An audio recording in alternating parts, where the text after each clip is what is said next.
बिस्मिल्लाहिर्रहमानिर्रहीम। अस्सलाम वालेकुम। मेरी आप सभी से इल्तिजा है कि एक मरतबा दुरूद इब्राहिमी पढ़ लीजिएगा। बिस्मिल्लाहिर्रहमानिर्रहीम।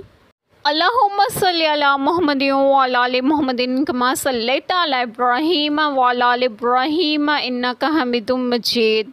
अल्लाहुम्मा बारिक अला मुहम्मदिन व अला आलि मुहम्मदिन कमा बारकता अला इब्राहीम व अला आलि इब्राहीम इन्नका हमीदुम मजीद। बिस्मिल्लाहिर्रहमानिर्रहीम।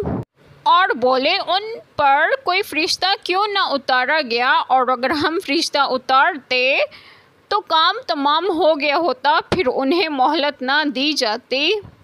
बिस्मिल्लाहिर्रहमानिर्रहीम। आज जो बात मैं आप लोगों से डिस्कस करूंगी वो ये है कि इस आयत करीमा में है कि और बोले मुशरिकीन उन पर यानी सैयद आलम सल्लल्लाहु अलैहि वसल्लम पर कोई फ़रिश्ता क्यों ना उतारा गया, और अगर हम फ़रिश्ता उतारते और फिर भी ये ईमान ना लाते तो काम तमाम हो गया होता, यानी अज़ाब वाजिब हो जाता। और ये सुन्नत इलाहिया है कि जब कुफ़ार कोई निशानी तलब करें और इसके बाद भी ईमान ना लाएं तो अज़ाब वाजिब हो जाता है और वो हलाक कर दिए जाते हैं, फिर उन्हें मोहलत ना दी जाती एक लम्हे की भी, और अज़ाब मौखिर ना किया जाता। तो फ़रिश्ते का उतारना जिसको वो तलब करते हैं उन्हें क्या नाफ़े होता। ये नबूवत के मुनकरीन का एक और एतराज़ है कि अगर अल्लाह ताला को मखलूक की तरफ रसूल भेजना ही था तो वो इंसान के बजाय फ़रिश्ता होना चाहिए था, या फ़रिश्ता इसके साथ साथ फिरता और कहता कि ये अल्लाह ताला का रसूल है, इस पर ईमान ले आओ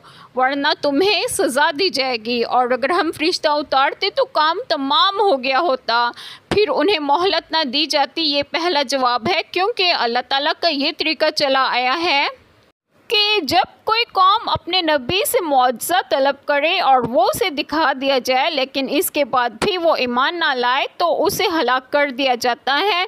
इसलिए अगर फ़रिश्ते असल सूरत में नाजिल होते तो उनके पास अज़ाब लेकर आते और उनका किस्सा तमाम हो जाता। देखें सूरत अल हिजर आयत करीमा 6 to 8 और सूरत अल फुरकान आयत करीमा 21 to 22।